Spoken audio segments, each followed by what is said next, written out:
नमस्कार। यो मिडिया मार्फत साना सहरी खाद्य सरसफाई उपभोक्ता संस्थाका सम्पूर्ण उपभोक्ताज्यूहरूलाई सादा नमस्कार गर्न चाहन्छु। यहाँहरूको सुस्वास्थ्य र दीर्घायुको कामना व्यक्त गर्न चाहन्छु।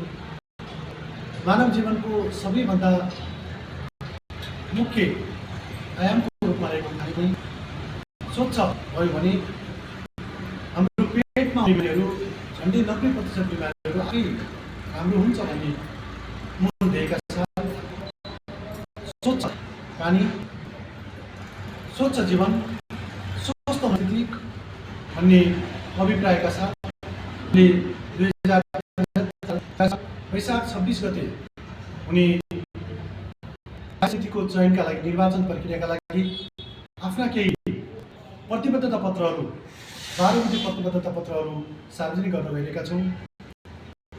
सम्पूर्ण उपभोक्तालाई हार्दिक अनुरोध गर्न चाहन्छु। हामीले धेरै पटक सहमतिको वातावरणका लागि प्रयास गरेका हौँ। अथक गर्दाखेरि पनि सहमतिको वातावरण हुन सकेन। अहिले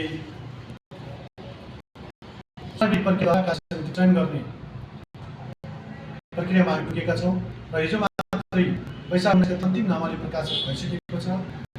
अब हाम्रो नमुना मतपत्र खारेको तथा सरसफाई उपभोक्ता समितिले प्रकाशित गरिसकेको छ।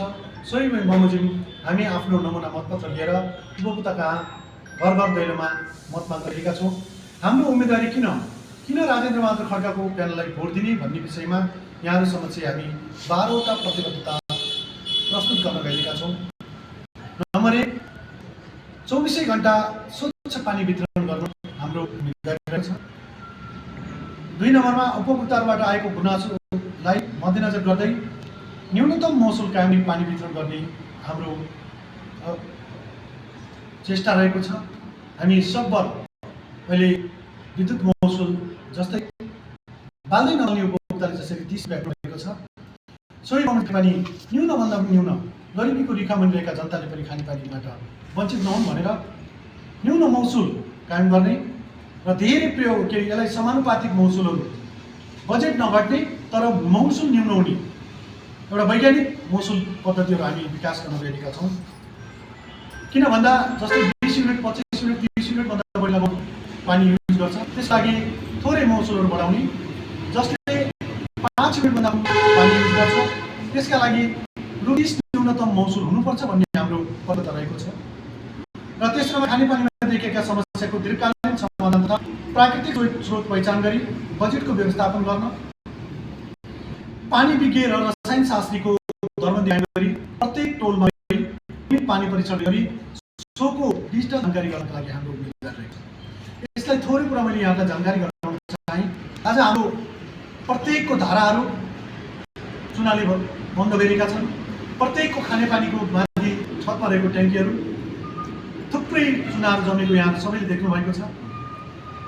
त्यो हाम्रो स्वास्थ्यका लागि कति फाइदाजनक छ वा नोक्सान छ, त्यो परीक्षण हाम्रो वैज्ञानिक तरिकाले परीक्षण हुनुपर्छ र प्रत्येक उपभोक्ताको टोल वाइज धाराबाटै पानी सङ्कलन गरी त्यसको परीक्षण गरी नतिजा उहाँहरूकै मोबाइलमा हामीले पठाउने व्यवस्था गर्नुपर्दछ। त्यसका लागि छुट्टै एउटा प्रयोगशाला र विज्ञ वा रसायन शास्त्री हामी निर्वाचित भएको पहिलो एजेन्डाको रूपमा हामी यसलाई राख्नेछौँ। त्यसैले हाम्रो उम्मेदवार रहेको छ। र चौथोमा सडकको दुवै किनारामा पाइपलाइन विस्तार गरी पानी वितरण गर्न। अहिले विकास निर्माणका काम गर्दै गर्दा सडकको एक छेउमा मात्र पानीको पाइपहरू लाइन वितरण गर्दा अर्को छेउमा घर बनाउँदा सडक नै खन्नुपर्ने परिस्थिति सिर्जना भएको छ।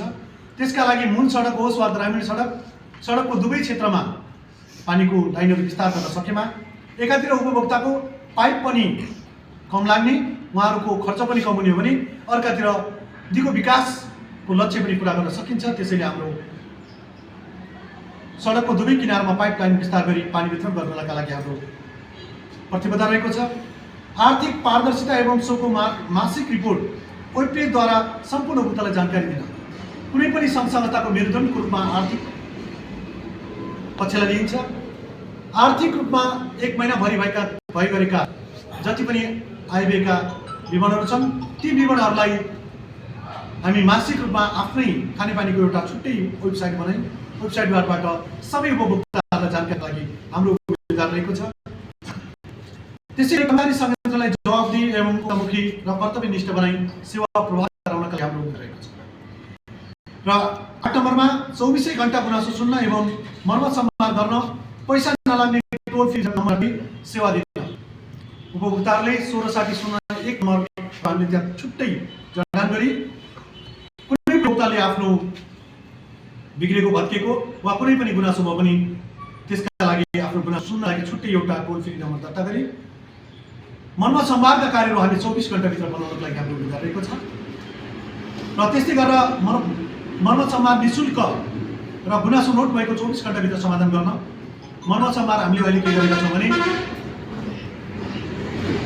प्लम्बरहरूलाई पैसा दिनुपर्ने परिस्थिति छ। त्यही हामीले 10,000 रुपियाँले धारा जडान गर्नुपर्ने र मर्मत सम्वादका लागि पैसा तिर्नुपर्छ भने मिटरसम्मको मर्मत सम्वाद निःशुल्क र खानेपानीले बनाउनु पर्दछ र त्यो पनि 24 घण्टाभित्र बनाउनका लागि हामी र त्यसका साथसाथै संस्थाको आफ्नो छुट्टै वेबसाइट निर्माण गरी प्रत्येक सूचना उपभोक्तालाई जानकारी गराउन आवश्यक रहेको छ। र 11 नम्बरमा प्याकेजिङ पानी प्लान्ट यथाशीघ्र हामी निर्वाचित भएको बढीमा 6 महिनाभित्र निर्माण गरी स्वच्छ र सस्तो दरमा बजारमा पानी उपलब्ध गराउनका साथै स्थानीय रोजगारी सिर्जना गर्न हाम्रो विचार रहेको छ। अहिले विभिन्न नामका बजारमा पानीहरू छन्। अनि अत्तरिया खानेपानीको नामले स्वच्छ र व्यवस्थित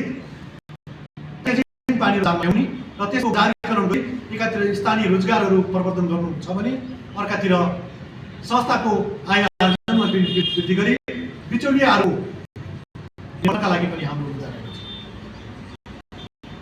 12 नम्बरमा खरिद प्रक्रियालाई छुट्टै खरिद समिति बनाई ठुला खरिद सामग्रीलाई इभिडिङ तथा साना खरिद सामग्री स्थानीय बजारबाट स्वच्छ प्रतिस्पर्धाद्वारा खरिद प्रक्रिया अघि बढाउनका लागि हाम्रो विचार रहेको छ।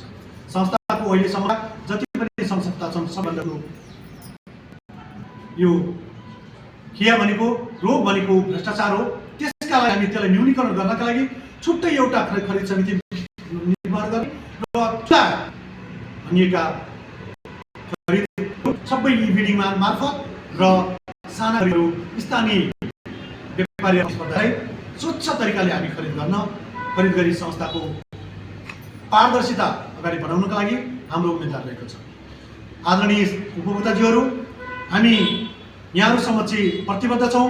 हामी पटक भन्दैनौँ 1 रुपियाँको आर्थिक अनियमितता गर्दैनौँ। कहीँ कतैबाट कुनै पनि कर्मचारी वा पदाधिकारीले अनियमित गरी छोड्दैनौँ भन्ने अठोटका साथ एकपटक मात्र विश्वास गरी मेरो अथवा राजेन्द्र बहादुर खड्काको पुरै टिमले यहाँले आफ्नो अमूल्य मत दिई विजय गराई सेवा गर्ने अवसर दिन्छ भन्ने पूर्ण विश्वास राख्दछौँ। र हाम्रो अभिप्राय छ यहाँहरू सबैलाई हामी मानव स्वास्थ्यसँग अत्यन्त संवेदनशील भएको पानीलाई यहाँहरूले सुझबुझका साथ आफ्नो मत प्रयोग गर्नुहुनेछ भन्ने आफ्ना प्रतिबद्धता यहाँ गर्छु। हस्, धन्यवाद। जय खानेपानी, जय मानव स्वास्थ्य।